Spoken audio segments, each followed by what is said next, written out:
ধন্যবাদ। আসলে আমরা উপজেলা কৃষি অফিসে সুমন ভাইয়ের মতো একজন কৃষকরে তারা যে উদ্বুদ্ধ করছে এই সুন্দর তরমুজ চাষের ক্ষেত্রে, কৃষক সুমন ভাইয়ের তরমুজ ক্ষেত্রে আইছি। তো আমার পিছনে দেখতে পারে একটা ব্যানার, এটা হইল গিয়া উপজেলা কৃষি অফিস কর্তৃক এই সুমন ভাইয়ের সহযোগিতা করিয়া এই তরমুজ ক্ষেতটা করা হয়েছে। আমি আজকে আইছি তরমুজ গাছটা দেখা কেমন হয়েছে, কি অবস্থা আমার লোকে দেখি আমরা তরমুজ ক্ষেতের অবস্থা। আচ্ছা ভাই, তুমি তরমুজ কেমন জায়গা করা হয়েছে? 15-17 টাকা। এর আগে আর তরমুজ করা হয়েছিল নি? ফার্স্ট টাইমও করা হয়েছে না? তো এটা আপনার ইচ্ছাই নি না অন্য কোনো করা হয়েছে? এটা আমারও কিছু ইচ্ছা ছিল আর উপজেলা থেকে সহযোগিতা হয়ে গেছে না? তো আলহামদুলিল্লাহ তরমুজ তো দেখি খুব ভালো মোটামুটি আইছে, মোটামুটি সাইজও প্রায় 1 কেজির উপরে হয়ে গেছে।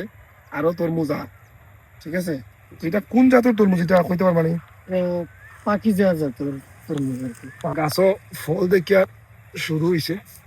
বিষয় হলো গিয়া এর আগে তুমি তরমুজ করছো না? ফার্স্ট টাইম অভিজ্ঞতা নাই।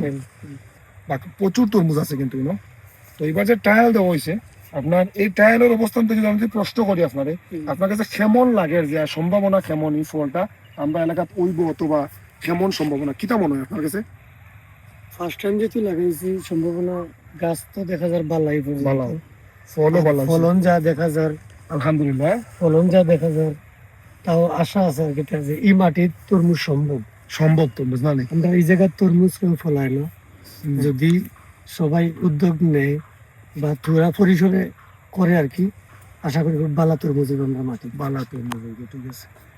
তো আসলে সুমন ভাই কইতেছে আমরা এই মাটির তরমুজ ওয়া সম্ভব ইনশাল্লাহ। কারণ হইল গিয়া ট্রায়াল দিছুন, ট্রায়াল দেওয়ার ফলে কিন্তু যে পর্যন্ত ফল দেখছেন বা যে পর্যন্ত আর ইনশাল্লাহ খুব ভালো হয়। আপনার কাছে কিতা মনে হয় রোগ জীবাণু কেমন, আপনার ওষুধ কেমন দিন পরে পরে মারা অথবা কিতা কিতা রোগর এটা কোন তোরা? রোগ জীবাণু বলতে আমরা কৃষি অফিসারের লোক আমরা যোগাযোগ আছে।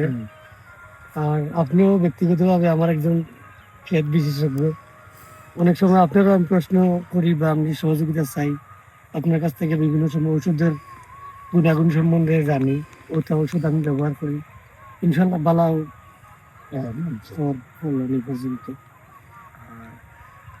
এখনো তো ফল ফাড়ার মতো উপযোগী হয়েছে না। তো আমি যেটুকু জানি আপনার পাহাড়ি অঞ্চলের তরমুজের মানে স্বাদ অসাধারণ, তুমি হয়তো খাইলে বুঝতে পারবা। আর ইনশাল্লাহ স্বাদ ভালো হইবার এই মাটির তরমুজ হইব ইনশাল্লাহ, যদি আমরা তরমুজ ক্ষেত জানিয়া বুঝিয়া এবং সঠিক সময়ে সঠিক পরিচর্যাটা করি যাইতাম পারে, তখন আমরা তোলা সম্ভব। একটা জিনিস করি, আপনার হালকা রোগে ধরছেন, আপনি ওষুধ মারি দিচ্ছেন, তার ফলে গাছটা বালা না, গাছ তো বালা। এখন যদি তুমি লগ ছাড়ি দিতে ভাই শেষ, এই তরমুজটা আর হইলো না। এর লাগি তরমুজ চাষি বন্ধু যারা আছেন বা কৃষক যারা চাই তরমুজ চাষ করবে, এর উদ্দেশ্যে আমি একটা জিনিস করি, আপনারা যদি তরমুজ চাষ করেন আবেগে করলে হইতো না, ঠিক আছে? কঠিন তোমার একটা শ্রম দেওয়া লাগবে, যার ফলেই কিন্তু তরমুজটা মাঠ থেকে তোলা যাবে। তো সুমন ভাই ধন্যবাদ। এই এলাকার ফার্স্ট টাইমও আপনি তরমুজ করছেন করিয়া এই এলাকার মানুষের দেখাই যায় অন্তত ওকে আমরা এলাকার তরমুজ ওইব ইনশাল্লাহ।